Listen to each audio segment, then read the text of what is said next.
And I don't know why. Oh, now it's working. YouTube! We're live. Mochi, you can't eat this biscuit. No, baby Moch. We are live with the breakdown of the Midnight Walk. All right? We beat the game last night. This guy's channel is Beyond Horror Gaming. I think it's the same guy who we watched the video from the Layers of Fear. Layers of Fear 1, rather. So this is a breakdown of the Midnight Walk. Now, what did I think of the game? Outside of what we did say last night. Really good. Very touching. A very, like, personal story, I guess you could say. And a lot of the games we've been playing recently have been personal. Right? Rekindling that little bit of hope. Mochi! No! I viewed the game as something like keep on keeping on. You know?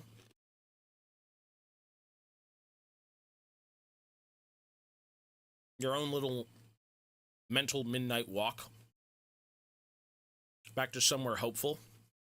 Right? All of those other sparks of light being fizzled out, and then you trying to finally have one that clicks. One that drives you. Okay, I'm being attacked by Mochi, hang on.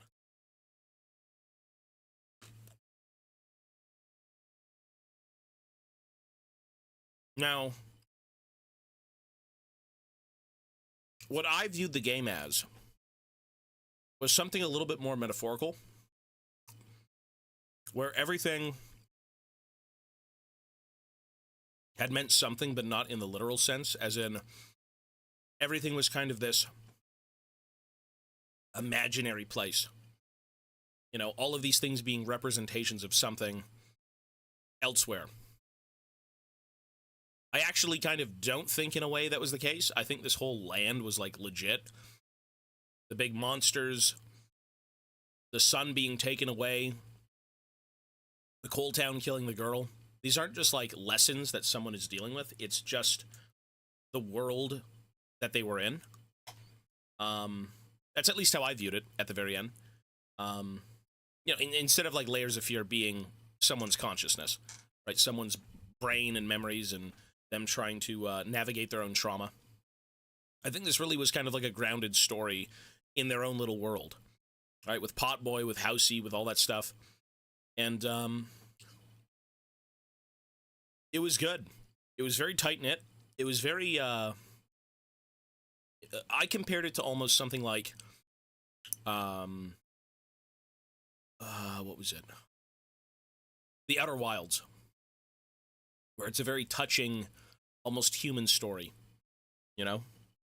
And hopefully, with this video, it will explain everything we know or don't know, and just affirm that, hey, what we played was something great, and we knew some of it. So let's do it. We are playing a new game after this, yeah.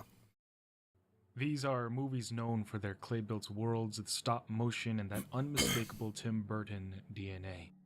But what if he made a video game? Would it look like this one? A dark and post-apocalyptic world where the absence of light has cloaked all in eternal night, where fire is the source of balance and new days, but in this story, almost like Prometheus, somebody stole the sun's flames.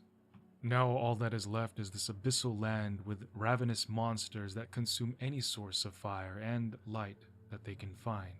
But perhaps hope is not lost. Mulgrim. Maybe we can successfully guide a certain childlike being towards ending this infinite void.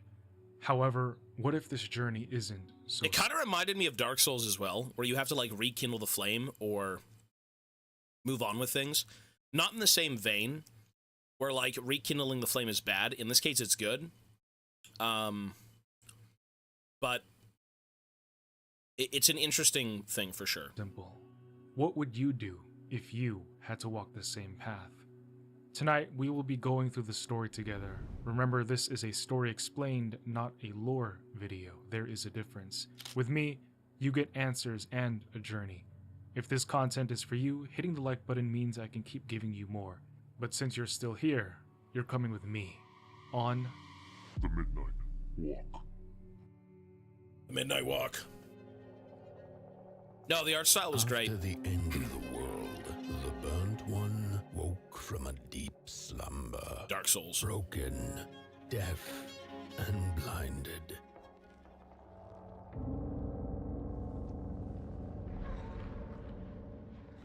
We are the Burnt One, and unfortunately it's never really explained who exactly is or what it means to be the Burnt One.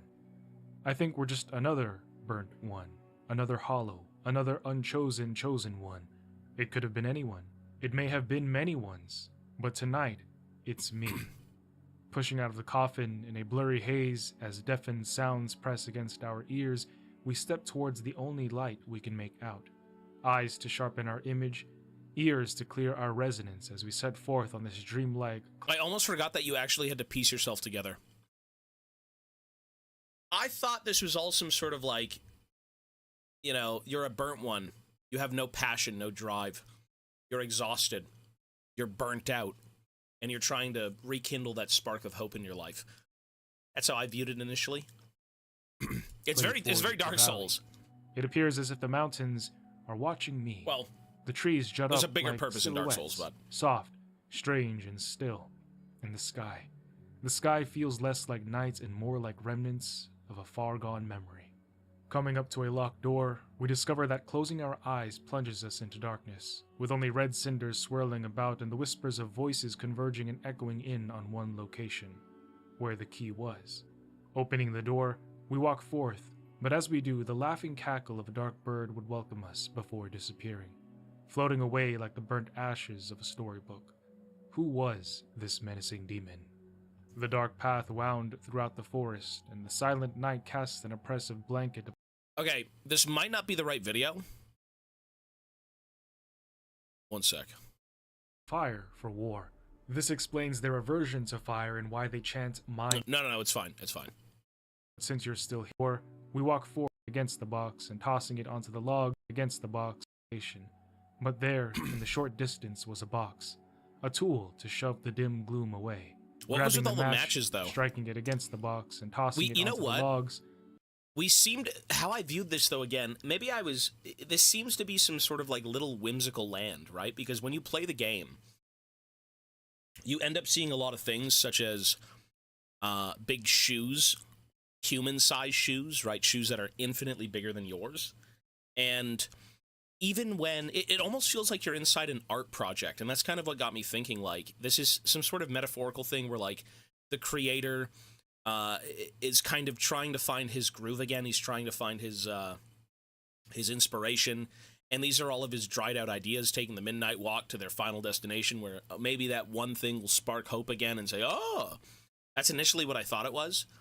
Again, I don't know how that holds up compared to what we know now, but it's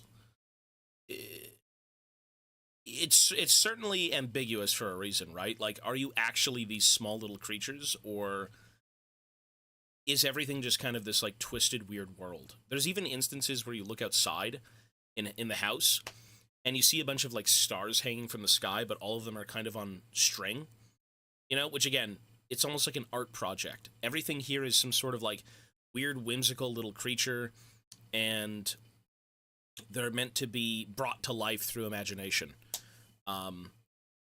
Again, like it's a very Tim Burton thing, as he said, and as anyone would say. But let's keep watching. The small flame blew up as a bonfire, a domain expansion, pushing away this cold night's grip, illuminating this one small area in a glowing crimson. But this explosion ignited more than just the light. Its still wakes the deep. Slumbering creatures and plants slowly awaken to life as the first flame, What in a an game. unknowable amount of time, places its warming hands on them. This first sight of grace solidifies the start of our midnight walk. But a few steps forward, dark eyes would pierce up the moment, shattering the illusion of safety and success. Then, a horrifying creature would find and hunt me down, reminding me that I alone am not the honored one. This is not solely my journey, not my story, for I am but a guide. However, this is still a road not meant to be walked by one's self. Sitting alone in the dark was a small being.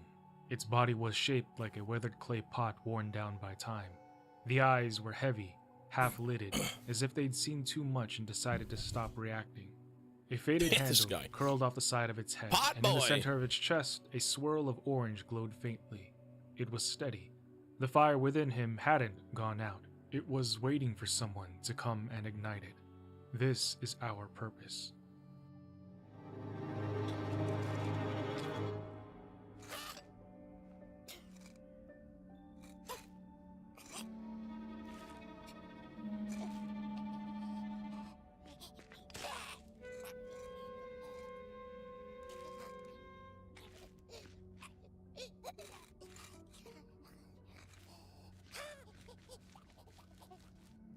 Understandably so, reawakening into a bleak world, surrounded not by familiarity but by a stranger and the dark, he runs to find where he might find a sense of security, as all creatures, especially children, do.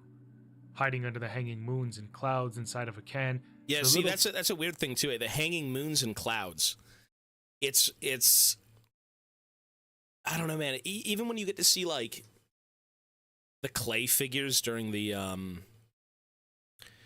craftsman section, be it maybe that's not as literal, like oh my god, it's a craftsman working at the world itself, but I guess that's the point. You're not really supposed to know what's going on. It's supposed to be this weird place where everything is just odd.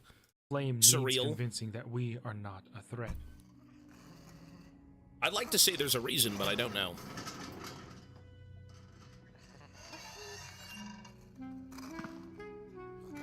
The pot boy. After feeding him more coal, we have kindled a modicum of trust. However, it was just enough to make a companion out of him. But does he know the journey that lies ahead? The path of perils that we will need to pave? I don't know yet, but for one so small, you seem so strong. Pressing on, the pot boy jollies around like a child enamored with his surroundings. But soon we find a recording talking about how the craftsmen, the makers of this world, this work table, created everything here with wire, clay, and fire. That right there, that to me sounds like we're in some sort of weird little dimension. We are our own little creations brought to life through imagination. And the supposed craftsman is what kind of brings things to life, right? Like, the way you do clay is you take it, you put it on an armature, the armature allows it to move, all that stuff, but then the whole idea with the fire, I mean, once you bake it, well, I guess, no, that's the point of armature, though. It's meant to hold up things. Once you bake it, the clay hardens, and that's it. I don't know if they meant, like, fire as in... I don't know, man. It's weird. The whole point of fire in this game is supposed to be hopeful. It's supposed to bring life to things. I don't know. They made don't know. the trees, the houses, the skies, but the beings they created, they didn't know what to do with them. These gods breathed life into these creatures and they didn't know why. To give life just because? Cruelty, to doom your children into a world that they didn't ask for. And so, they would create what is called The Midnight Walk. That was their seemingly purpose. no other reason than to have their creations wander, as if that would give them something to do, some purpose. But you might begin to wonder, what exactly is the Midnight Walk? I can't answer that for you True. right now. This is the mental and spiritual journey that you need to walk, and the answer that you need to form, at least until the conclusion of this tale. Moving along, working in conjunction with Potboy to solve puzzles which I hate, we learn that these mummy rag-looking monsters are called crawlers. They've spent so much time in the dark that they don't need eyes to see. In fact, their eyes are wired shut. But fire? They can sense it with ease, as it is what they feed on. Hopefully, they stay away from Potboy. And, lighting a candle away, we're able to distract the crawler, quickly evading it. Soon, we would see where the walk was taking us to. The peak of Moon Mountain. But was it really the moon? Speaking with the twins, the soothsayers, they note that we are already at the end of the world. Potboy is the final ember in this eternal night, and that our destiny sits at the top of this mountain. For those wondering what a soothsayer is, they are prophets who can see the future, and these ones apparently move from work table to work table, worlds to worlds, ensuring that all is as they are supposed to be. So we are the final straw in this world. Now, that's interesting because based on the ending, there was 2 endings. One of them has you rekindling the sun, which in turn, blankets the world with hope and warmth. It lets everything kind of start anew instead of being dark souled, right? The other ending is interesting because at the very end of the game, they also talked about maybe the dark isn't so bad. Maybe it is in itself kind of peaceful, the yin and the yang, I suppose, one without the other. They both have their ups and downs. And for this to be our purpose, to have the game end in such a way where you have the option of actually not rekindling everything, I wonder what that means for everyone else. If you're the final spark of the world, if you have no other option, if this is truly the end, you're the last thing to awaken a Potboy and you go up to the mountain. This implies Who that the knows? craftsmen created more worlds aside from this one, potentially hinting at other stories. Down the path, Potboy would find a red house and struggle to open the door. However, once inside, we see how deceptively small it initially appeared on It's the the outside. TARDIS.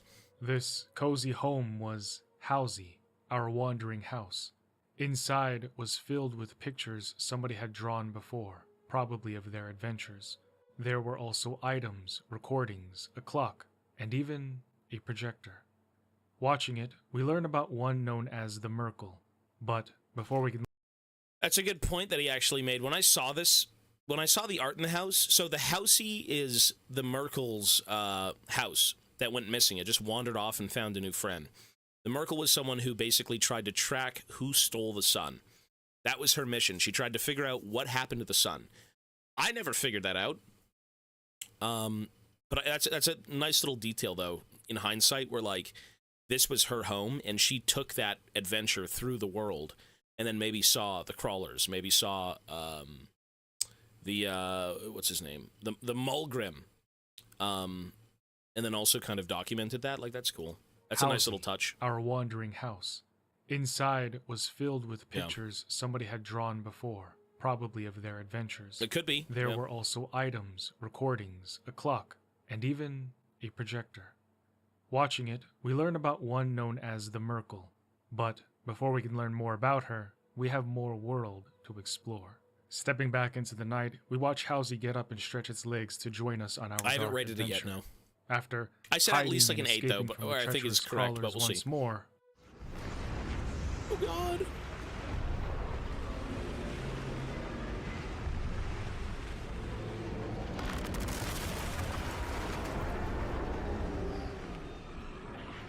The crawlers. I wonder what the crawlers are supposed to represent. Maybe just... Well, they did actually say they were the refuse.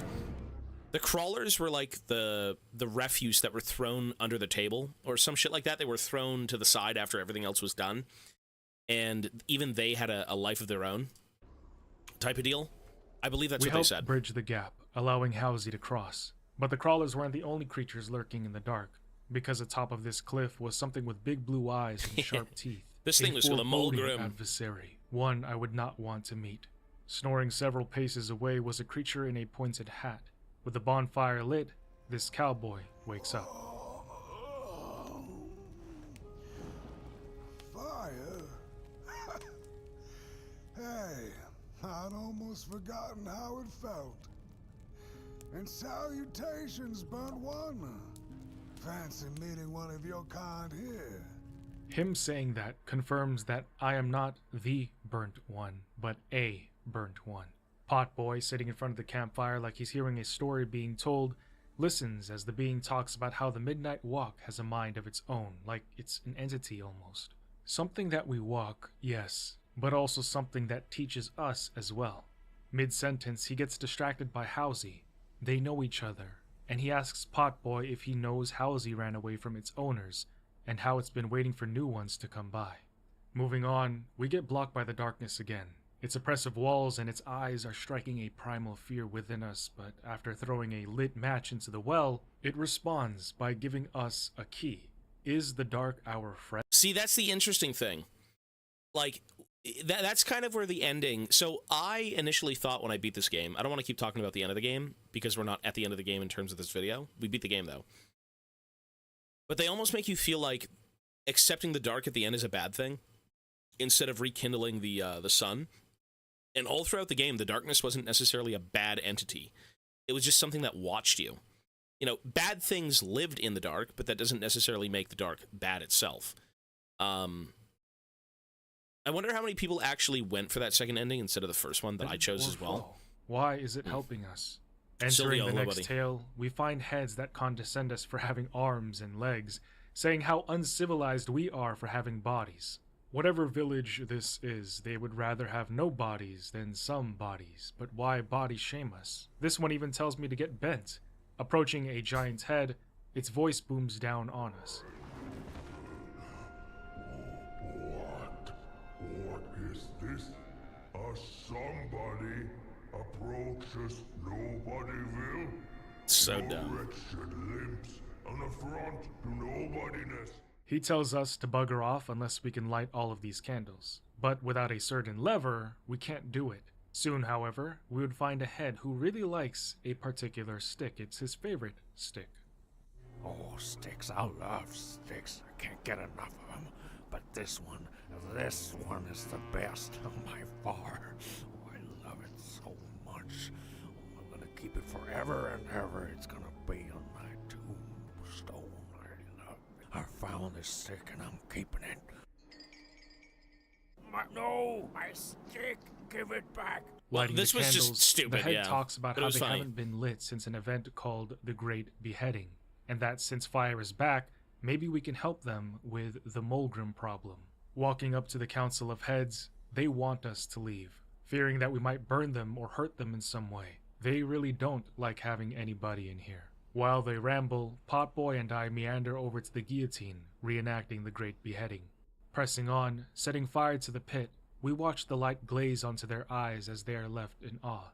The headmaster explains that they haven't seen fire ever since the bodies were banished because they used fire for war. This explains their aversion to fire and why they chant mind over. This was such a weird thing where, like, the body and mind are two separate things. And in this game, they're literally two entities. The body will wander off where the head kind of exists on its own. And I think the lore of this area was that the bodies, well, with heads, ended up starting a war with each other. Like a civil war or something. They ravage each other. And they then found the Mulgrims, and they stole the flame from the Mulgrims. And in their shame, they ended up chopping all their own heads off and separating the body from the mind. And then eventually just lived in fear of the Mulgrims. I think when you first find the Mulgrim and you talk to these guys, you're like, oh, I'll help you. You know, the Mulgrims are evil creatures. They're awful. But it turns out it's the other way around. So that was interesting. Body. But as the head chastises us, something howls in the distance.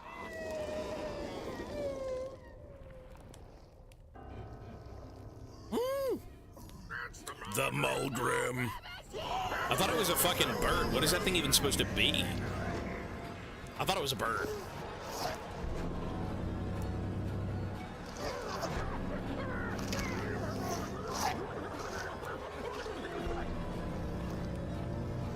Serve or die. Don't care if the others like you. Hello Tobito, how are the horror games treating you so far? Wasn't able to come watch much, but I'm sure it was fun. Hey, Nocturio, thank you, buddy, for the whole year. Oh, they've been good. We're finishing up with this one right now. And then after this game, we have a brand new one. So we have played, I think, about 17 to 18 games for the month of October. And pretty much every day we play a brand new game. And we also try to, like, understand the story and reinforce what we've done. You know, a lot of these games are hefty, we'll say. Hefty and narrative. So, thank you, buddy.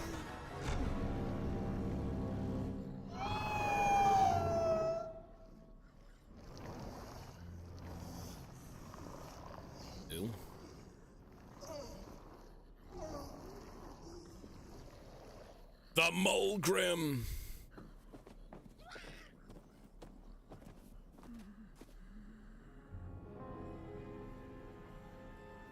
I guess I'm the headmaster now.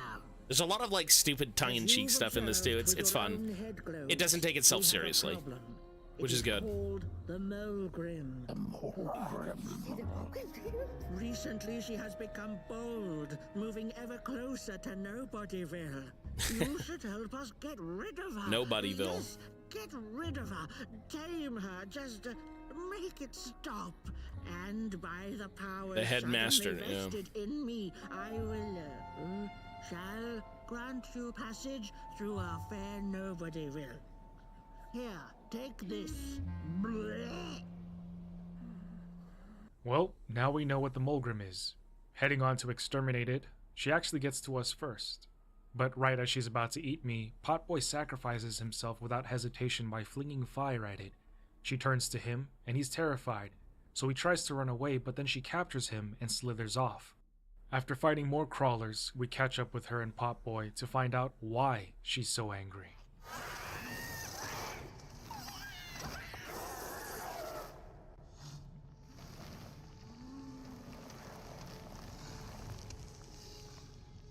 The somebody's killed her mate.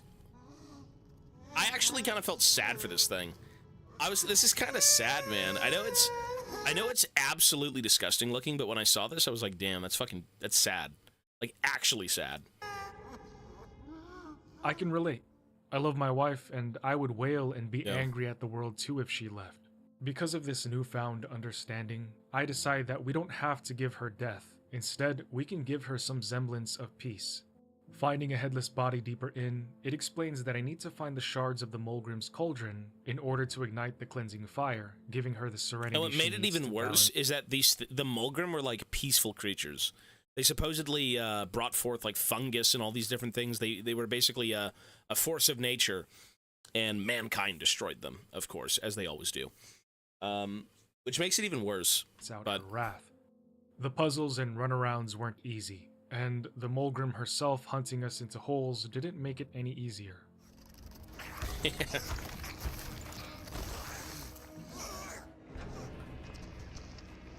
But we continue, and we are met with the darkness once more. However, unlike the helpful one who gives us keys, this one holds a most sinister aura. No, it is most certainly night, or moonbirds hooting wouldn't make sense at all. Speaking of sense, will you help an old bird find some in this story? This demon owl tells us the story of what happened in this village. Long ago, the Mulgrims lived together in peace and harmony, but everything changed when the Somebodies attacked. The Somebodies hunted the Mulgrims down and stole their fire, and so now we understand what killed the Mulgrim's husband and why she's so angry attacking the heads. The Somebodies would then use the fire they took for war amongst themselves. As a consequence, and this is a bit weird and logistically confusing, I guess I had it slightly confusing. I thought the humans kind of warred with each other first, and then found the Mulgrim, and then took the flame, but I guess that's what sparked humans killing each other to begin with. That flame, right? That bout of hope. In this world, it's everything. The heads betrayed their bodies, separating themselves with the great beheading. Somebodies turned into nobodies, and the bodies were banished, hence Nobodiesville being filled with just head. But this didn't spell out peace, because left in the wake and ruin of what the Somebodies did was the last Mulgrim. Her kind was hunted into extinction. Her husband's corpse left to rot in her home as a constant reminder of what was taken from her. Without their bodies, the heads could do nothing except be consumed by her vengeance. Moonbird thanks us for the story, revealing that she feasts on them, before giving us a shard from the Mulgrim's cauldron. She says she stole it because it was so shiny. I wonder what else she's stolen. Collecting the next shard from the darkness, and another one from a head who was looking for a body, we go back to the Mulgrim's lair to place them in her cauldron, and after Potboy flames on,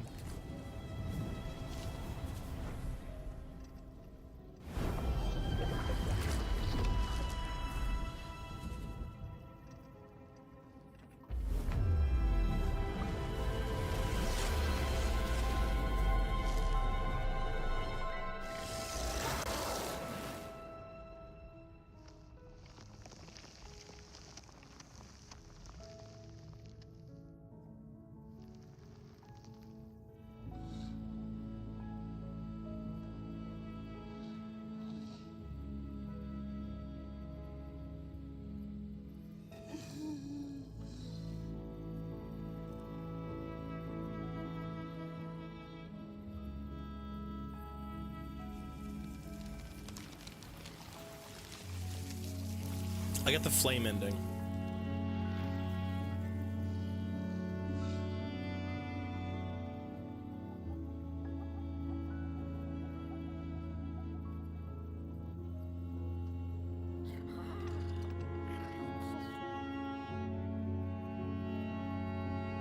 Both endings are good. Both endings are good for this game. In their own way. She'd never been much for company until she had met the other one. He had shimmering scales, an appetite for life, and carried a faint scent of rotting leaves she found irresistible. Oh, how they used to laugh at the distant stars, bitterly, together. Returning to the council, they thank us for taking care of their headache. See, I But would have they liked saw- to know what exactly was the point of that, though. What was the point of the cauldron with the Mulgrim, exactly? I know he said this wasn't really a lore video. What was the point of that cauldron, exactly? Reconnecting the Mulgrim to its... What? Let me hear this again. She'd never been much for company until she had met the other one. He had shimmering scales, an appetite for life, and carried a faint scent of rotting leaves she found irresistible. Maybe it was something that just reminded her of him? How they used to laugh at the distant stars. Well, when you rekindle... When you bring together the pot, it does open up the sky, and it makes everything kind of like, oh, right? It kind of looks like the memories of what she had with this other Mulgrim man. So I guess in a way that's her flame. Her flame is her husband. That's what drove her, right? That's what brought her peace. I'm assuming that's maybe what that's about. I was thinking it's a way to symbolize. Yeah. Letting go of someone you love, but they use. Well, it's certainly something. I assume it's. I guess just coming to terms with it. I'm not sure. Keep watching. Maybe it'll say something, but she had met the other one. He had shimmering scales, an appetite for life, and carried a faint scent of rotting leaves she found irresistible.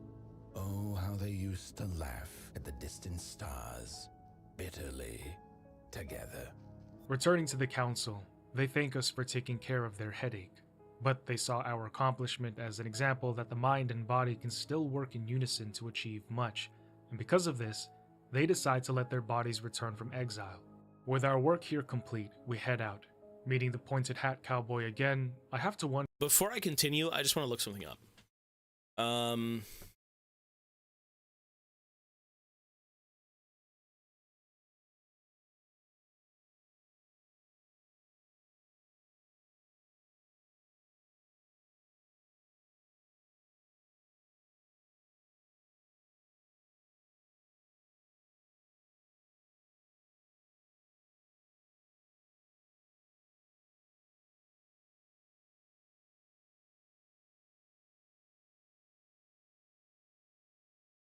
I guess it was kind of...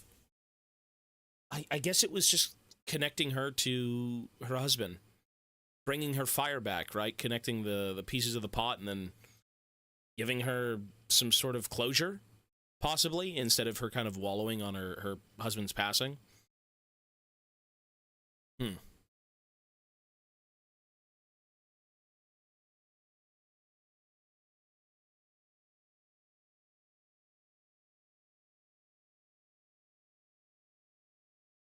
We'll keep watching it, though. Who he is. He's everywhere we go, and has a storybook behind him. Do you have any idea who he is or who he might represent? Because I have a theory that he is a curator of some sorts, recording everyone's story here on this work table. Passing by the bodies Led returning Zeppelin from music. their Not banishment, sure about that. still scientifically wondering how this even works, we find a recording from the Mulgrim, who explains that I'm she gonna and assume her it's just kind something to were do with, integral to the ecosystem of this world.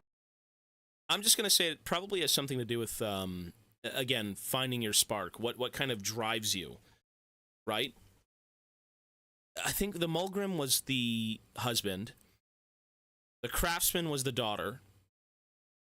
I think there was one more segment, wasn't there? We'd have to keep watching, but what was it? The cat?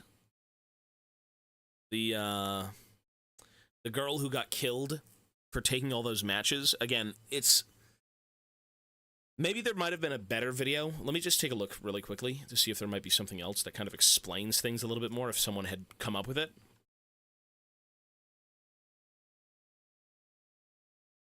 Let's see. The shocking story of the Midnight Walk. You just click this and see what this is. Really.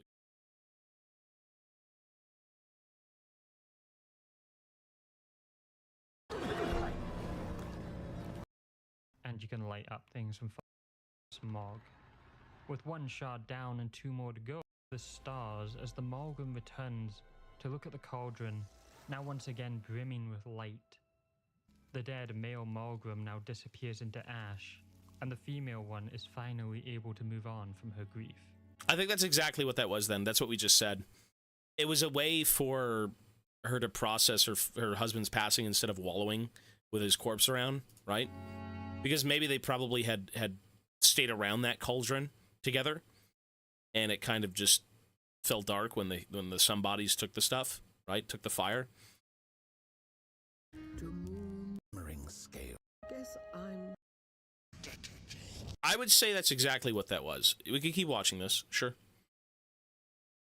World. They were a noble species who protected and venerated their fire as it showed them the truth beyond the clay and the world that everybody was in. They knew their purpose, to bring decomposition and thereby bringing renewal. Because if nothing... Well, actually, that fucking explains it right there then. It was not only... So the Mulgrim's purpose was to bring decomposition to the world. They were there to break things down and make sure that the natural order kind of took place. And the fire... Turn to the world beyond clay. If it wasn't cleansed by their Mulgrim fire, it would upset the natural order. She's who protected and venerated bodies returning from their banishment, still scientifically wondering how this even works. We find a recording from the Mulgrim, who explains that she and her kind were integral to the ecosystem of this world. They were a noble species who protected and venerated their fire as it showed them the truth beyond the clay and... So we basically had to bring back purpose to the Mulgrim. I think that's literally the point of this whole game, though. It's all these people who you meet who lose their purpose, who lose their inspiration, who lose their spark, their driving force, and you bring that to others while on your way to your own kind of purpose as well. You're trying to figure yourself out. And, for the sake of the Mulgrim, lose your husband, lose your fire, lose your purpose, wallow in your own, despair, and you become this hateful, vengeful creature trying to get revenge on all those people who kind of wronged you, right? They stole your flame, killed your husband. And to reconcile with that, you bring the flame back. You actually repair the cauldron, first of all. Because everyone, the somebodies took all the pieces initially when they made war with the Mulgrim. So you make the Mulgrim's cauldron whole again, and in turn it brings the fire back to the cauldron, and the Mulgrim can now kind of move on with its past, and it has its purpose again. It's reignited. Its spark of life is there to kind of keep pursuing the breaking of things down. That's what the Mulgrim did. The world that everybody was in. Sure. They knew their purpose, to bring decomposition and thereby bringing renewal.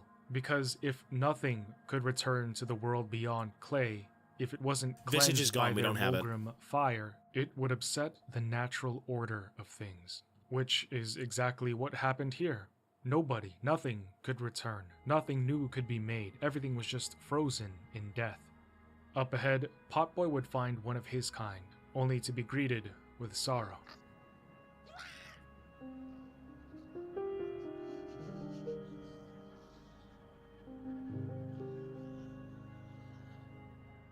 There had been more like him, others of his kind, but just like the Mulgrim, maybe he was the last one. As he hangs his head low, we continue, one foot in front of the other, not letting any of this stop us. Finding the soothsayers, they mention how I was there when the world went dark. We don't remember, but we feel it, and they explain that whenever we are needed, we are born again. And now Potboy needs us to safely take him on the journey to the Moon Mountain. Stepping into Housie, he helps us load into the next area, and while we wait, we watch more of the story of the Merkel. She had taken a decade-long nap, and by Merkel's standards, that was normal. However, what wasn't normal was that when she woke up and went outside, she found out that it was still night. Where did the sun go? She figured the sun was just late, and so she went back inside for another nap. But she napped for 2 decades. This was abnormal, even for Merkel's standards. Spiderwebs had covered her house, and her little Potboy, I'm not sure if that is a Potboy, he was startled by her rude awakening. Well, what I think, the Potboy is supposed to represent your spark of hope. You kind of guide your own little spark to its final destination, to hopefully turn into something more, to flourish, to bring you purpose. You have to find that purpose. The Potboys, because apparently the Potboys exist, which to me are a metaphor for like the spark of something, your hope, your ideas. And you wake up as a husk, right? You're hollowed out. You have no purpose. You're burnt out. I think you're called a burnt one. And your goal is to figure out what this spark can really turn into, right? You take the midnight walk. You end up somewhere at the end of your road, and you know, you rekindle some sort of joy in your life. You rekindle a purpose in your existence. That's how I view it. So they kind of go hand in hand. They're like, you know, one without the other. Like you need both of them to make something happen, right? Because what is a purpose without a person? You know what I mean? That's how I would view it. So, still, if that makes sense, to me it makes sense. Sun. So something was wrong. Who They're all clay and the sun is a furnace. Outside, this is some weird, like, figure, whimsical world. I don't think it's really meant to be anything in particular. Over her shoulder. I had to look that up. I didn't know that's what it was called this whole time. That stick with the bag, that's called a bindle. But why was she sad, and where was she going? Or where was she leaving from? The craftsman, the father. We find ourselves before a giant cat statue. Progressing into a mine, the narrator tells us the tale of the cat. There once was a freezing cat who was looking for shelter when she came across a dark cave. Step into my abode, offered the dark. It will warm you if you surrender your wants. After feeding more coal snacks to Potboy,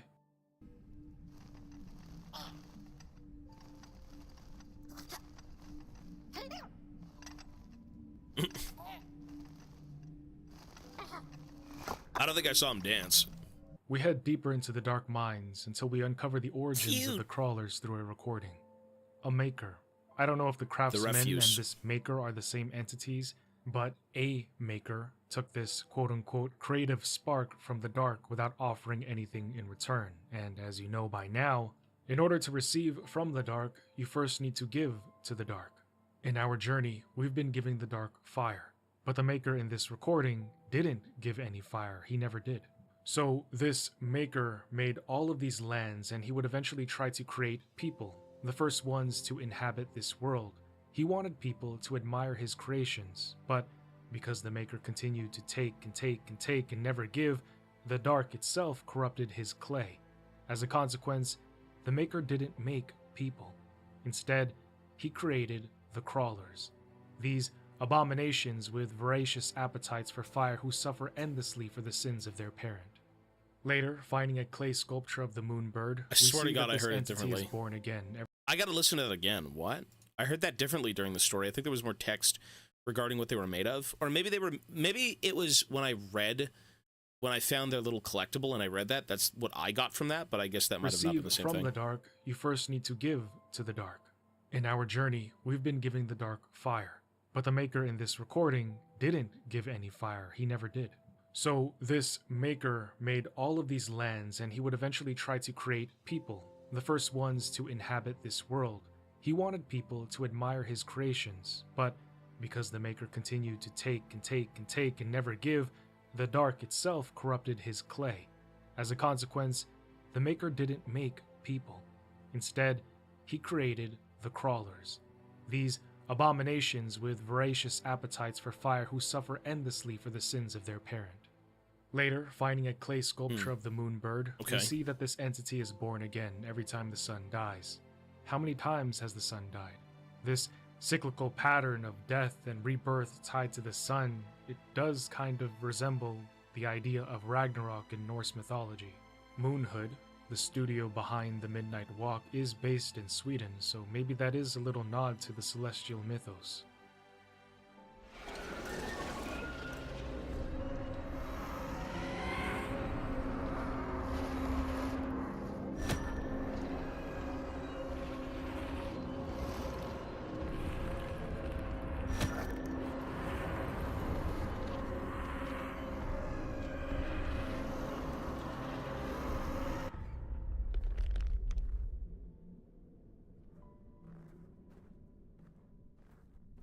The dark's eyes were much too big and watchful for the cat's liking. She went on to find warmth somewhere else. And just like the cat, we need to find warmth. The howling winds and the blistering colds threaten me with a kind of death that doesn't come all at once, it creeps and crushes in slowly. And I tried calling for Potboy, but he wasn't listening. My limbs begin to stiffen, the edges of my vision blur, and the mountain feels more like a mouth closing in than a path forward. The snow starts to bury my footsteps before I can even turn around, and in his absence I realized again how much I depended on him. Maybe I'm brain damaged. I wasn't really understanding this next part of the story. I'm just going to say this as how I interpret it. Well, initially, so there was a cat, and the cat needed warmth. Did the cat eventually find the village, and the little girl found the cat as well, and from that she stole matches from the people of Coal Town to basically keep the cat warm? Is that what that's about? Let's see. Just as much as he depended on me.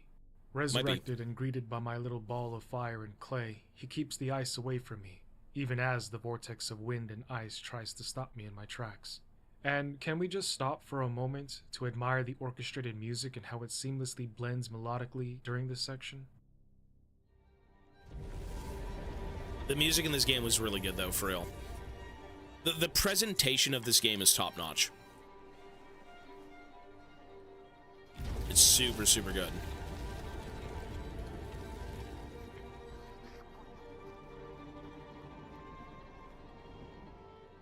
So much passion and care went into this game, I'm surprised that it isn't more popular. That's what I But said. escaping That's the Gold exactly what I Witcher's said. grasp, we step into the next story.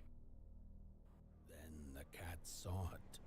Rooftops, Maybe the cat has piercing nothing to the do with that, sky. honestly. Maybe I just didn't get it. Approaching the town, she was greeted by a crone. Come, kitty, kitty, you must be tired. Sit in my lap, share your soft fur, and I shall warm you for a spell.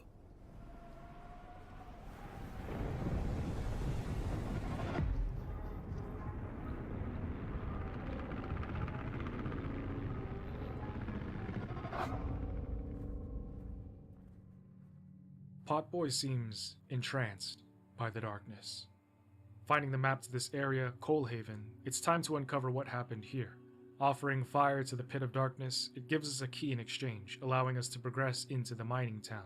Following the orb of light, we see a ghostly girl sitting at a grave. Why did she steal Approaching, the match? She would vanish, but from a coffin, a creeping ghoulish man would greet us as our guide. He explains what happened here. He explains that the giant furnace in the center used to run on fire and coal, but that a thief stole all the matches and wasted them. So now, the ghost, that thing Okay. that chased us in the mine, is here to punish the wicked. It's weird how they say that there's no candles, and that everybody in the work table laments how there's Why no did she light steal the matches, and though? fire Let's when see. there's literally matchboxes everywhere. But that is neither here nor there, as we need to find all the bones of this skeleton and unchain the big furnace I'll change in it, order it's to fine. bring peace to this cursed town of Coalhaven. We find the first bone in a crypt as the ghost hunts us. Back at the cemetery, our guide explains that the thief of Coalhaven loved the stars, obsessed over them. But when the dark, if it even was the dark, stole her light, the thief began trying to find her stars by stealing and lighting matches. She lit all of the matches. Oh, is that really what that was? Oh. No shit. For some reason, I guess I can't. My brain, when it comes to all of this dialogue, I guess you just kind of forget. So she loved the stars, and when the sun itself was taken away by we don't know who, she lost her way. She was no longer able to do what she loved. Right? Same thing with the Mulgrim. The Mulgrim was no longer able to do what it loved, which was exist with its husband and clean the world, clean the swamps up and all that stuff, decompose things. So her initial bit was she loved to look at the stars. This is a child, so yeah, sure. The sun had dried up. It was stolen. The light was gone. And so to try and get that back to see the stars, why would you need that to see the stars, though? She would take all the matches from Coalhaven and then use them? Hundreds of them, just so that she could have stars in the palm of her hands. Oh. That was her thinking they were stars. Huh? Does that even make sense then? They will lament how there's no light and fire when there's literally matchboxes everywhere. But that is neither here nor there, as we need to find all the bones of this skeleton and unchain the big furnace in order to bring peace to this cursed town of Coalhaven. We find the first bone in a crypt as the ghost hunts us. Back at the cemetery, our guide explains that the thief of Coalhaven loved the stars, obsessed over them. But when the dark, if it even was the dark, stole her light, the thief began trying to find her stars by stealing and lighting matches. Okay. She lit all of the matches, hundreds of them, just so that she could have stars in the palm of her hands. Going to find the next skeleton bone, we find one of what I think is the creepiest figures in the game. I have trypophobia, so the holes in these eyes are profoundly unsettling. It makes my skin crawl. But, quickly moving on ahead, we find a woman ghoul. The mask she wears bears the name of Mother's Mask. She awakens screaming about a fire, thinking that she's still in whatever blaze she was in. Yeah, that's what she used this. Yeah, that's what she used the matches for. Yeah, she loved the stars so much, and when they faded away, she used the matches to replicate that. Yeah. What's... Oh, this isn't my body. The fire, did we snuff it out? Where's... Did I save them? The house. It's ruined. Well, it wasn't supposed to go down that way. She tried to save these people when they burned the house down for the kids stealing all their matches. There was so much anger, and now there's nothing. This body is so uncomfortable.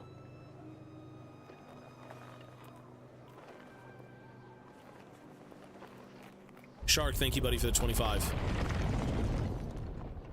She explains that she was out here trying to find the key to her house.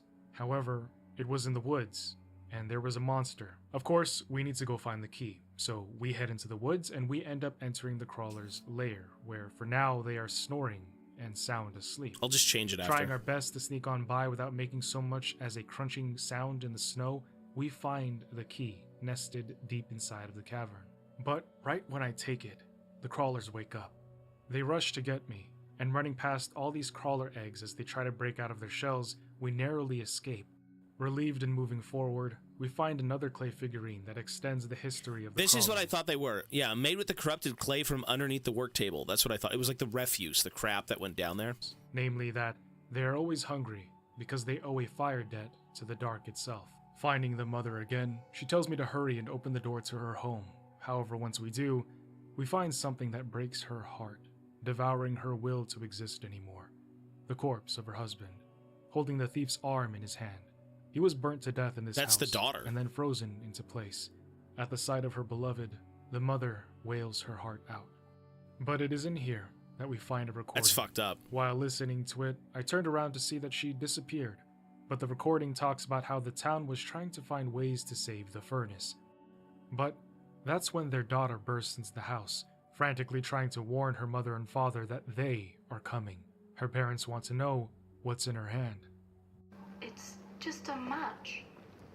This reveals to us that the thief of Coalhaven was their daughter. She was the one obsessed with the stars. The town was livid that she took and burned all the matches, effectively killing the town furnace, so the town killed her and her family, burned them alive. Outside, I didn't have to look too far to find out where the mother actually went. she died of heartbreak, leaving her corpse in the snow. Going back into town, we find a figurine of the pointed hat cowboy. We learn that he is actually called the Soul Fisher, and that he was as old as creation. As old as the dark itself and as the midnight walk. But what was his purpose? Does he need to even have one? Maybe he just enjoys stories and his banjo. Finding another recording, we learn that the townspeople threw the girl into the furnace. They burned her alive as punishment. This part was really fucked up. We knew that much. I didn't realize that the family had also suffered. You do have that really realistic recording inside the house that he just kind of, you hear a little bit of it. But again, what could this be? What could this exactly be that you stumble upon? Because for me, it's about finding your purpose. That's the whole idea with this flame. For this section, I don't think that has to do with it. So what does that even mean? Depressing and disgusting that they would even do this, that they would even think to do this. And her death didn't do anything. The furnace still went out, and so did the townspeople, but the dark cursed all of them, entering their bodies and forcing them to live on as hollow husks to feel the great shame of what they did. He killed the thief. He killed the furnace, so he killed her. Murderers all. Man is the one left. The old man showed us the way to their home. He didn't know it was her. Otherwise, he'd kept it secret. No rest for us after what we did. I know the thief was to blame, but she was just a child. The anger kept us warm, but only for a spell. Now there's nothing left but cold, sharp guilt. What have I done? What did we do? I thought we'd just punish her. One thing I am confused about is that one of them said the old man was the last one left and that he was the one who actually led the townspeople to where the thief's house was, but that he didn't know the thief was her. Otherwise, he would have kept it a secret. So why did he lead them? Which doesn't really add up, because how would he know where the thief lived without knowing that the thief was her? And finding this old man, he even says he knows that she stole from the town and pretty much killed everybody, but that her songs were to be cherished, even more so than the fire. Maybe guilt broke him, and he could only see things in retrospect. In his hands sits her skull, but he won't let go until we find a way to let him hear her lullaby one last time. That's pretty fucked up, though. Obtaining what the old man was looking for in a cave, we give it to him, allowing us to take the final piece of her skeleton. Heading back to the grave, we hear about how the cat from earlier found its way to the girl, and how the thief offered her final match to the cat, but the cat recognized that she needed it more than it, so it left her be. The furnace unchained, Potboy runs in and sets fire to it, allowing the flames to cleanse the tortured and guilty souls of Coalhaven. Sitting at the thief's grave, we find the ghost, shrouded in darkness. Commanding us to remove its heavy blanket, we discover that it's the thief, the girl, the daughter. She hid under the blanket when the town came for her. The fire consumed her home and family, but it was the bitter cold of loneliness that transformed her into the ghost of Coalhaven. She implores us to light the match, and in doing so, releases her soul into the world beyond the work table and up to the stars. Hearing purring from behind, the cat has found its peace, and we have found our path forward. So, I don't really understand this one, to be honest, in terms of how... I don't really understand how this has to do with, like, the point of the flame. I don't get this. Vector, thank you, buddy. I don't know what that is, sir. I have no clue what that is. But thank you, sir.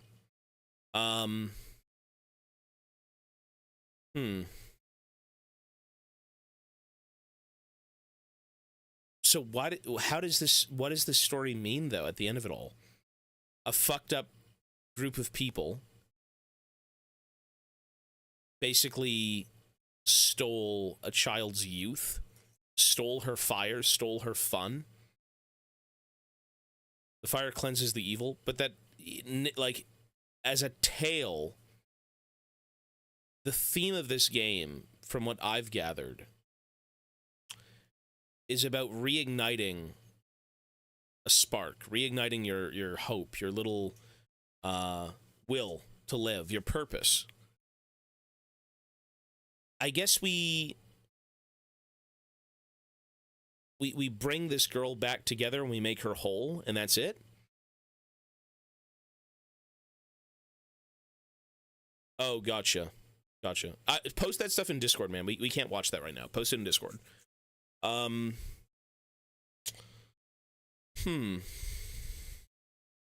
So maybe these tales are more so trying to have closure for the people who we kind of meet along the way. You know, we're trying to go off and find our purpose where others have maybe, like, fallen away from their own or are in some trouble. I don't really understand this part of the story, to be honest. Still, I get what was told. A girl was literally killed in her family because they took away from the town. They stole all the matches, but beyond that, I don't think there's much that I get in terms of this story. If it has any, like, overall arching, you know, grand meaning to this game. But we'll continue. Ready to walk into the next story. Back on the road, we find another recording. Maybe it was just a sad story, and we were there to kind of bring the girl closure, bring her to peace. I guess. Yeah, sure. The Soul Fisher. He's been around for a long time, possibly even the. Well, hang on. We brought peace to the Mulgrim by reconnecting her to a cauldron and having her accept that her husband had passed away. Okay. And then we also bring hope to a girl who had been wrongfully killed, and we help her also find peace. Okay. All right. First sculpture, but that he might also be from another work table, and that he's seen the world outside of this one, and also he knows what lies beyond Moon Mountain. Or perhaps he's just lost, like everybody else, looking for someone to give him inspiration for a song as he carries a banjo that he never plays. Regardless, he's got all the time in the world. Bus. With the next bonfire lit, Soul Fisher greets us and talks about how Potboy is mighty and how convenient it is to have Housie go wherever we go. Telling us to get some rest, we go on in. But when we do...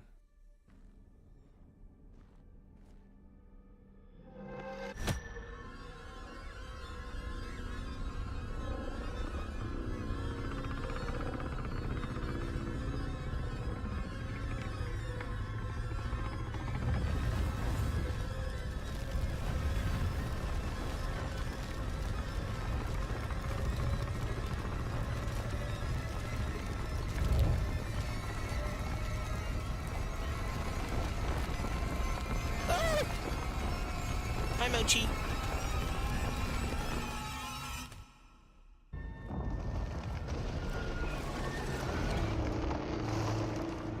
The Craftsman.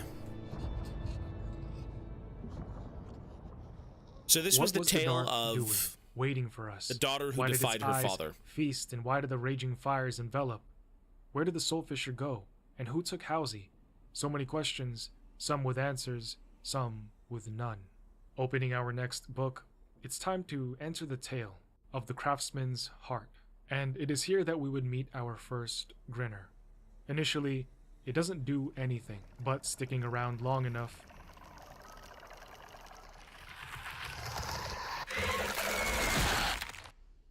proceeding through this dreadful and empty clay alleyway, we would come face to face with the giant who took Housie from us. Stinky. He looks sad as he towers over all the buildings surrounding him. He stands there as empty and lifeless as everything else in this Carcosa. Further into this dead city, we find the Moonbird once again, who explains that the giant is a craftsman, not to be confused with the godlike craftsman. These giants were one of the first made to wander the clay. She continues that sparks, fires, stories, and consumption of those things all symbiotically work together in order to move everything forward. Before entering the Craftsman's Labyrinth, we look at some of the clay beings around and notice how they resemble the giant one with the bindle from many pages ago. Perhaps she came from here. Once inside the giant's That was chest, the daughter. we see his lifeless heart, barely beating, until Potboy gives him a Mochi spark. stinky. Whoa. When he does so, we see a little bit of color and warmth glow within him. Back down in the city, Moonbird nastily remarks that fire is back on the menu. I hate giving her what she wants, but it almost seems like we can't progress without feeding it stories. A true symbiosis. Heading deeper into town, we see a projection film in an outdoor theater with some of the Dead City's residents. Just like Merkel and the thief who were affected by the sun being stolen, the craftsman woke up to the sun's absence. So he decided to build this city, only to realize that it was dead and empty. With the film cut out, we hear some of the audience pine for their father and beg for more stories. Finding the next forbidden projector, we uncover the truth that the craftsman kept on greedily creating and creating, but always projecting his failures to make his masterpiece onto this hollow clay city. His masterpiece was his daughter, and he wanted her to rule his city forever. But she didn't want that, so she left this empty city. Ever since then, he's been trying to recreate her, who I am certain is the same clay giant that we saw with the Bindle. Walking away, yeah. The giant would constantly keep trying to replicate her, but he could only imitate her and fail. Hence why this Carcosa has so many clay figures who resemble his true daughter. The failed princesses around us clamor for their father to choose them to wear the crown, and they all wish that they were the first ones to be made. But their father would only ever love the one, rejecting all other daughters. In the next projection, we see the daughter. I think at the very end of this, you basically have the father kind of come to terms with his daughter not really wanting to rule, I believe, and accepting that all his other creations were also kind of good enough. Something like that. I believe at the very end of it, you get his heart beating, and then he shows he pulls a statue away of his daughter, and then everyone else is like, "Oh, yay! You care about us now." I think it was that. And out of grief, if I'm not mistaken. She had no desire to inherit a dead kingdom. Her father had plans, but she had dreams. Yeah. She had dreams of dancing. And in the final projection, everything falls apart. She and her father argue. The crown, once a symbol of legacy, is crushed beneath her heel as she drives and beats it into the ground. Then she picks up the bindle, walks away, leaving behind the only home she's ever known. Behind her, he pleads, not as a king but as a father. He begs his only light to not leave him in the dark. But she does. And without his sun, without her warmth, the craftsman becomes cold, lost, and hollow. And then you reignite his purpose, his spark, his hope in accepting his daughter leaves, and that everything else is enough for him. I believe. Maybe I'm wrong, but I believe. The father hoped the daughter would fill his heart with fire, failing to see that she needed a fire of her own. His princess danced away, and he stayed behind, cemented in his ancient groove. Groove. Heart is a bottomless pit, never sated, always craving for more.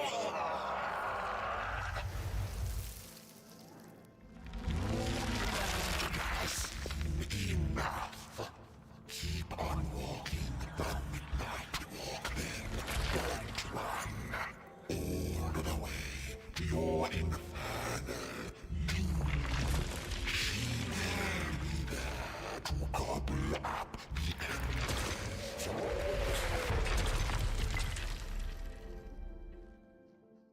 But the king's problem was that he relied so heavily on his children, his creations, to bring him happiness and fulfillment. Inner peace comes from within. You don't have children just because you think it's going to fix your problems. It's okay to receive help to find inner peace, but you have the fireworks within you already. No matter how old you are, it's never too late to find yourself.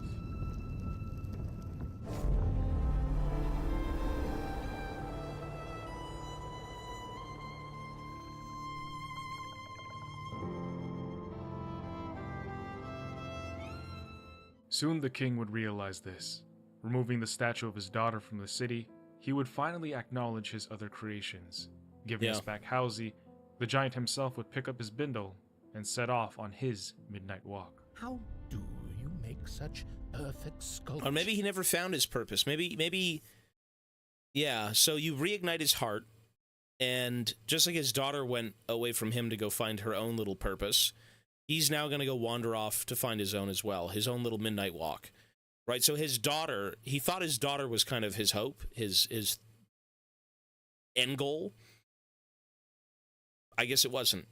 And so this city is now left to kind of just exist without him. It's not what he wanted. I guess that's how that would be then. That's how I would interpret that, right? I still don't really understand the second one. The first story of the Mulgrim and the Craftsman of the third story, to me, make the most sense narratively, and how I view the story, which, again, the flame is supposed to be your drive, it's supposed to be your purpose, right? It's that little kindling of hope in your burnt-out self, right, when all else is gone. I still don't understand the second one, though. I don't get it. This one, to me, makes a little bit more sense, at least with how I interpret it, so that's cool. To which he replied, "Oh, there's nothing to it, really. I go into the dark woods. I find the sculpture already waiting inside a tree. And then it's just a matter of carving it out." Another turning point, a fork stuck in the road. Time grabs you by the wrist and directs you where to go. So make the best So the of father and the test daughter just don't head ask off in why. different directions. It's not a question, but a lesson learned in time. It's something unpredictable, but in the end it's right. I hope you had the time of your life.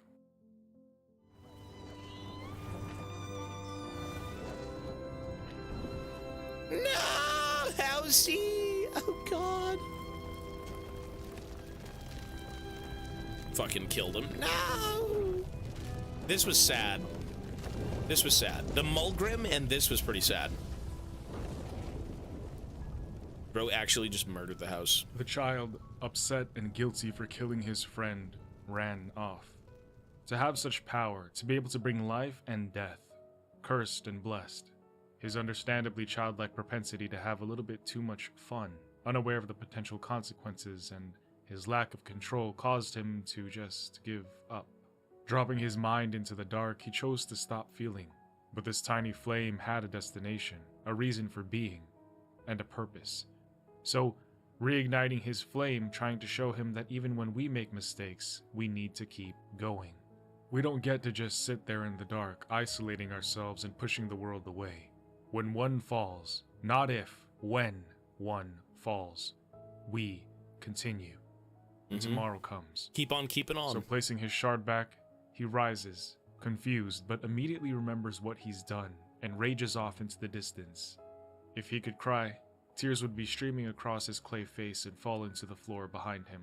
Coming across the Soul Fisher once more, he tells me that the mountain is right there, but that I would need to make a very difficult decision.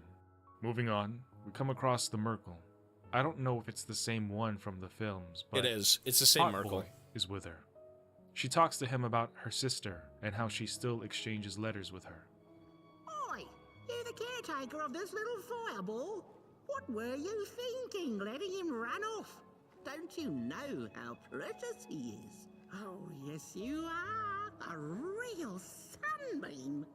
He's a ray She of talks hope. more about her love of the stars and the lamps created by the old ones. How she just got comfortable being wherever she roamed, because wherever she laid her head down was home, even out under the night sky.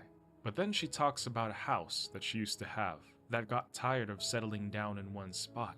You see, this house wanted to walk its own midnight walk, and so it grew legs and left.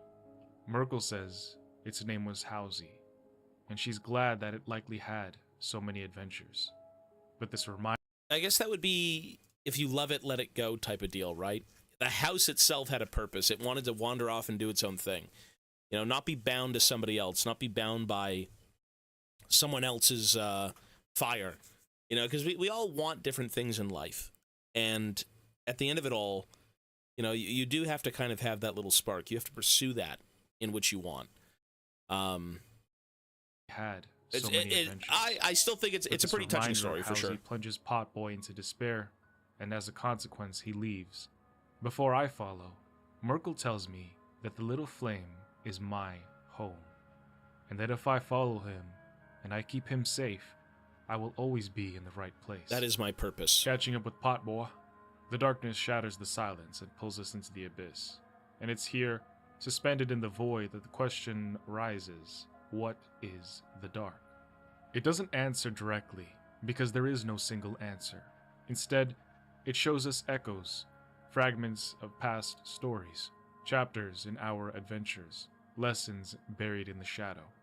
The dark isn't an enemy. It isn't a guide. It doesn't care whether we rise or fall. It just simply is. A presence that waits. A silence that listens. And what it becomes depends on what we bring to it. What we offer it. Fear, memory. So, yeah, you know what, that image of the two bring to it. Yeah, right there, the Mulgrims.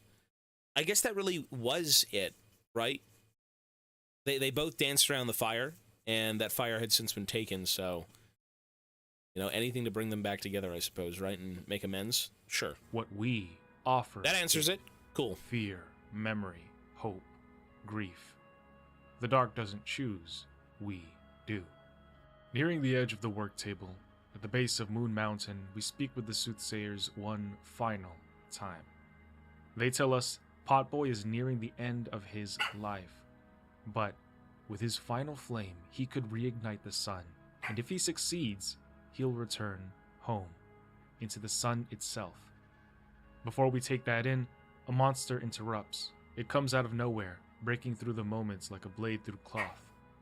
But across the bridge, past the chaos, we find a recording. It speaks of a people I believe are called the Burnt Ones, my kind, two-legged beings who thrived under the first sun, but no matter how much light they were given, they always wanted more.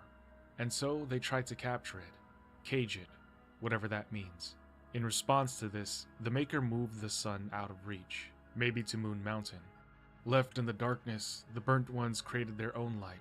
They struck matches, tiny suns to keep the void at bay. But matches run out, apparently. And the message is clear. One day, the Burnt Ones will look to the real sun again. Flying up to Moon Mountain, keeping up with the prophecy we just heard, we see the remnants of Potboy's species. Many of his kind are dead and frozen in place on this forsaken and barren mountain. We find another recording, just a man's voice, frantic but worn down and tired. He talks about the fire he once had and how he wasted it. Then he admits something worse. His potential, his purpose. Even if he had another fire, he'd waste that too. It's bitter regret, a quiet understanding of his own nature, of our true nature. How many people start with fire, passion, purpose, life. They come into this world and they waste it. How many of us breathe, move, exist, only to let that flame flicker out without ever actually using it? Almost there. Moon Mountain stands before us, sharp and jagged, framed by dying light diffused through haze like it's struggling to remember how to shine.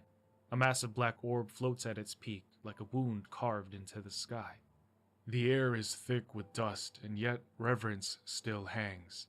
On either side, stone hands stretch upward from the cliffs, reaching for something that they will never touch. It feels like the end of a story. However, it also feels like the moment something important is about to begin. In our last stand against the wind, as it tries its best to blast us away, we fight forward until we are blinded by the light. But once out of brightest day, we enter blackest night. The air is heavy here, thick and oppressive like it's pressing against your skin. In here, the dark swallows light. A low thump echoes through the void, steady and slow, like a heartbeat buried beneath stone. The moon looms ahead, massive and decayed, its surface cracked and rotting as if it's been dying for a very long time. But the closer we get, the more it feels like it's watching us. Potboy doesn't hesitate. He runs straight into the moon and towards the sleeping sun at its core. The glow of his flame flickers across the cracked clay ground, too small for this place so vast. He turns back to me, and I understand. He's waiting. Waiting for me to say it's Housey time. clutch. Waiting for permission to give up everything and light the sun with the last of himself. But the issue is, the sun is too high up and his flames can't reach. For a moment, Potboy gives up again, hanging his head low at his inability to fulfill his destiny. However, that's when an old friend rises from the grave. Housey, with more than half of his body burned away, comes up and steps into the dim light. Walking forth towards Potboy, no hard feelings barred, only appreciation for the journey and his companions along his own midnight walk. Housey steadies himself beneath the sun, allowing Potboy. So his little to midnight hop up. walk was never really abandoning his friends, right? Like, hey, shit happened, let's come back, and you know what? We're gonna get this done. That's what we gotta do. That's his little spark. And getting by, He's a with bro. little help from his friends, he's able to change the world. Tears begin swelling in my eyes due to the sheer emotional epicness of this event. He lights up the star, invigorating it into a light dark. He imbues the sun with red and black like a cosmic phoenix fire rising. But then, he stops. With a beat-up smile on his face, standing at the ready, I realize he's once again waiting for me to approve his fate. So what would you- there's two endings for this game. One, you let him continue, and I believe what happens is all three of you perish, but you basically bring hope back to the world. You reignite the sun, everyone is happy, you know, whatever they've gone through, whatever they've been dealing with, they now have that hope back in their life. They can pursue their stuff and, you know, continue on. The second one, I believe we watched it. You don't ignite the sun, and you accept that the dark isn't so bad, and then you try and maybe find your way in it and still understand that, like, hey, just because the sun is gone doesn't mean we can give up, right? We still have a little bit of a flicker of hope, right? We can find our way through the dark. Something like that, I assume? Do. Should I keep my friend here, a companion that I've learned to love and cherish, thus condemning this world into eternal oblivion? Or do I let him burn? What would you do? This moment felt so long and yet so short. I didn't want to lose him, but I knew this needed to be done. That the entire work table was relying on the sun. Yeah. And that this is what he wants, what Potboy wants. That's his purpose. With my ambivalent approval, I did the burn. Potboy shines bright like a star and goes supernova.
they both go off in their own little different directions, okay?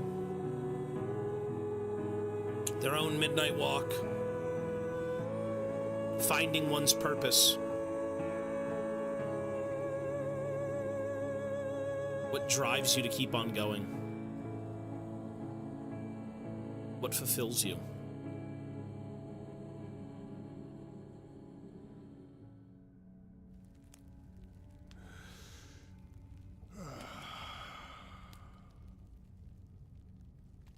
Once upon a time, some folk on the other side of this and that had the most strange and beautiful dream. I hope that tonight you caught a glimpse of it, and I wish you the levity and grace to smile in the darkest of times and on the way down your midnight walk. Yeah, everyone has their own little dreams and aspirations and, you know, what they want out of life, right? And it's just kind of finding that.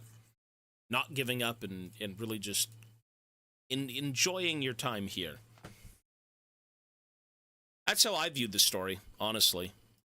Once upon a time, some folk on the other side of this and that. And this was just us kind of experiencing. He's like the storyteller, right? We're experiencing everyone's hopes and dreams, their ambitions, what they want to do. I hope that tonight you caught a glimpse of it, and I wish you the levity and grace to smile in the darkest of times and on the way down your midnight walk. I guess Soulfisher finally got his story and a song as he played his banjo for the first time. I didn't go back for a second ending. Some stories don't need to be completed twice. Sometimes you don't have to see what happens if you choose the other option. It's enough to let the flame die where it felt honest. But in the end, no matter what we pretend, the journey is more important than the end or the start. But still, what is the Midnight Walk? At first, it feels like a path, a dark road under a dead sky, lit only by the soft glow of Potboy's fire. But as you keep moving, it starts to feel like something else entirely. The world around you isn't built like a place meant to be lived in. It's arranged like a trail of memories, like somebody sculpted a history piece by piece and left it behind for you to walk through. Every tree passionately placed, every mountain shaped with intention but never comfort, unless you want it to be comfortable. It's as if the craftsman built a world that only makes sense in motion. You stop for too long and it starts to come apart. The Midnight Walk isn't a location. It is the act of continuing. Home is where the heart is, and it's with the people that you travel with. That's why Housie always moves with you. The Midnight Walk is the story itself, unfolding one step at a time.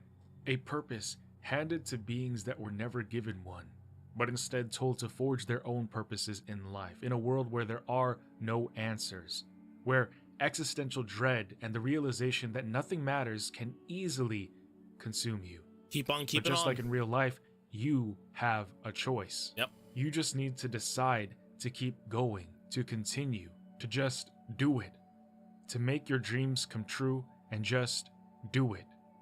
Each step is a fight against despair and dread, each lit candle an affirmation of purpose. The fire keeps you warm, but it is your midnight walk that keeps you going.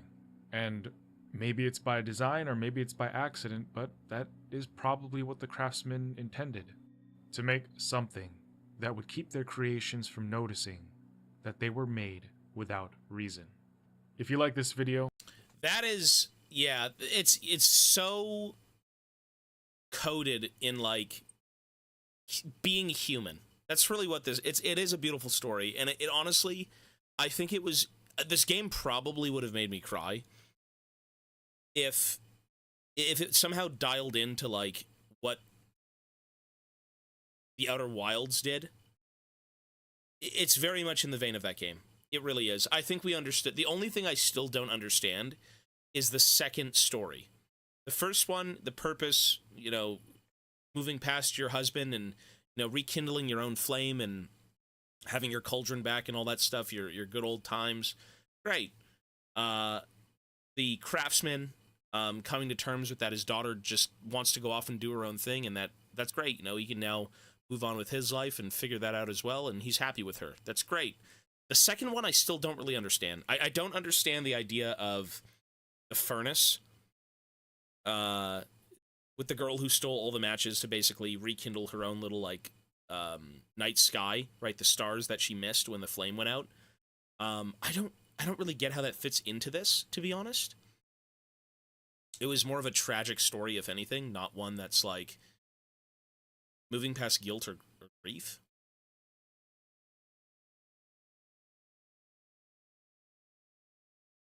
I'm not, maybe something like that, for sure. This is certainly about just moving on, regardless of what goes on. You know, you cannot dwell in the past. You can't dwell in the darkness. You know, there is a light at the end of that tunnel. You just have to keep treading on that midnight walk, right? Furnace presents hope. That's the one thing I didn't really understand, to be honest. Everything else I think I got pretty well. And again, I think this is such a tight-knit... it's a tight-knit story. It's one that, you know, you're just kind of experiencing different people's... At the very end of the game, they say this, right? What do they say here? I hope you had a glimpse. Or you just had a glimpse.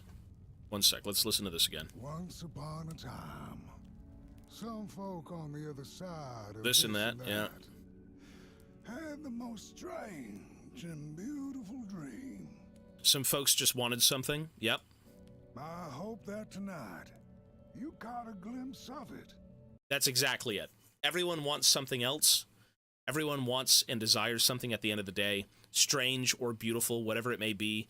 You know, we forge our own future. We tread forward and try to make the most of it and just pursue what we want. You know, we need that spark to keep going. We need that spark to keep driving us along the road, right? To wherever it may take us. I think, yeah, again, this is very... What if the matchstick girl was Prometheus? I don't know. I just... what? I don't... The other two stories, I think, are a lot easier to understand and kind of how they make sense in that you have to kind of move on with things, and sometimes what you want isn't the right thing. You know, the father thinking like, oh, the spark is my daughter, but when the daughter kind of wants her own thing, how can that be? How can your spark be someone else when they want to move away and do their own thing? And then you kind of learn to accept that, and you're like, you know what? Maybe we'll find a different thing to move on with, to pursue. But, yeah, honestly, I don't really know. I think I'll be thinking about it for a while, but... What did I give The Outer Wilds? Because this game is very good. This game is very good. It's very touching. It honestly makes you think as a human being, not as a gamer, not as anything, but a human being is really what this game reminds me of. And I think that's what everyone should feel when they play this game or when they think about this game. Right? How bleak and horrible the world may be, but at the end, you know, we still have friends. At the end, we have that little spark of hope. How weird or beautiful it may be, we just want to keep going, bro. And as they said, the creator never intended for any of this, right? What did God want for all of us, if you believe in God? Who knows? We're here on this planet, we exist, and it's our job to kind of find our own little purpose, right? To continue the good midnight walk, wherever it may take us. So what did I give? I think I gave the game a 9.5, right? The Outer Wilds plus DLC, I gave a 9.5. I'm going to give this game... I didn't expect it to be this good. No, this is very good. I'm going to give this game a 9.25. I'm going to give this game a 9.25. I think it actually went up drastically, to be honest. As a work of art, and as something that I think every human being can connect to, it really is deserving of something special. It isn't just a game, it is an experience, and as a human being, it touches you. You feel it in your heart. You do. Because I'm sure a lot of people here have wanted something in life. A lot of people here have doubted themselves. A lot of people here walk their own little midnight walk, right? Where the journey may be dark and lonely, but you know you want this and you just keep going forward, right? Who knows? I think it's a 9.5, to be honest. I think it's a 9.5 or a 9.25. I don't think I'd put it at like the same level of maybe The Outer Wilds. As a work of art, this game's, I think, better than The Outer Wilds, but they really go hand in hand. Purely rated on gameplay, this would be like a 6 in gameplay, like a 6, yeah. But games aren't really meant to be just about the gameplay. The story, the atmosphere, the art, the sounds, the voice acting, everything goes into a rating. But I think overall, this game presented well, it played fine, it sounded amazing, and it was incredibly touching. This is like an experience. If I had to suggest 2 games to people that will make you kind of take a step back and say, man, what is it that makes us human? What drives us? You know, how can we wake up every day with a smile on our face and just keep going? This game and The Outer Wilds. You know what? I'm going to give it a 9.5. I'm going to give it a 9.5. Actually, I'm just going to give it a 9.5. It's just going to sit right with The Outer Wilds, but in its own category, in its own way. It's not to say that, like, it's a 9.5 and, you know, it's the greatest game ever made or anything, but, like, the message, the artistry behind it, right? There's certain things that will tell you a story about something else, and there's others that will tell you a story about yourself. Make you think more about who you are and, you know, what you represent and where you want to be in life. And at the end of the day, what does all of this mean? What does all of this mean as a human being, right? And I think that's what these games do tell you. Or they rather show you. I'm going to give it a 9.5, man. I said an 8. I'm giving it a 9.5. That may seem a little egregious, but it's good. It is very good. You think as a person, as a being on Earth about this game. Not like, oh, layers of fear, people are insane. That's cool. It's like, fuck, man. Yeah, how many people had odd and weird dreams that never came to be, right? And yet you still walk that path. You still want to find your purpose and be happy and pursue something. Make the most of living your life. 9.5. I don't think it's a very deep game in terms of, like, you have to think too much. Again, the message. The message, man. The message. The Midnight Walk's a 9.5. 9.5. Easily. Most liberal 9.5. What would you rate this game? What would you rate this game? As... I don't know, man. It's just... What would you give this game? I'm curious. Tell me your ratings. Give it a 9. I feel like the 0.5 and the 9 really comes from just, you think an 8 tops. I feel like as a technical game, like how good is it? It's not a 9.5. But I think as an overall package, it's just something you can't forget. It's something you'll never forget. Same thing with The Outer Wilds. It's the message of it all that to me matters most in a game like this. Of course, holy fuck, the game looked amazing. Holy shit, the game sounded great. The music was phenomenal. It did pull on your heartstrings a little bit, but it's a game that isn't like Grand Theft Auto. It's not like Metro or any of these things where it's just some sort of story and you follow along and it's sad. It's a personal journey. It's a personal experience. Yeah. I'm gonna go 9.5, man. 9.5. Easy 9.5. I couldn't stick with the gameplay because I stopped caring when the game was in the city. The game isn't even about the gameplay, though, right? Like,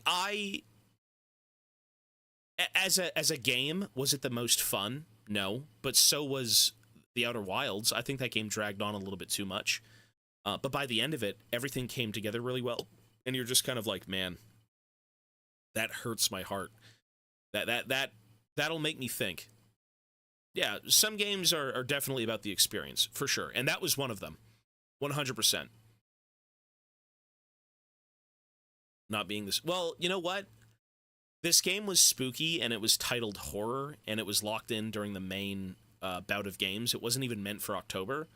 But since we beat all the October games, we put this one in.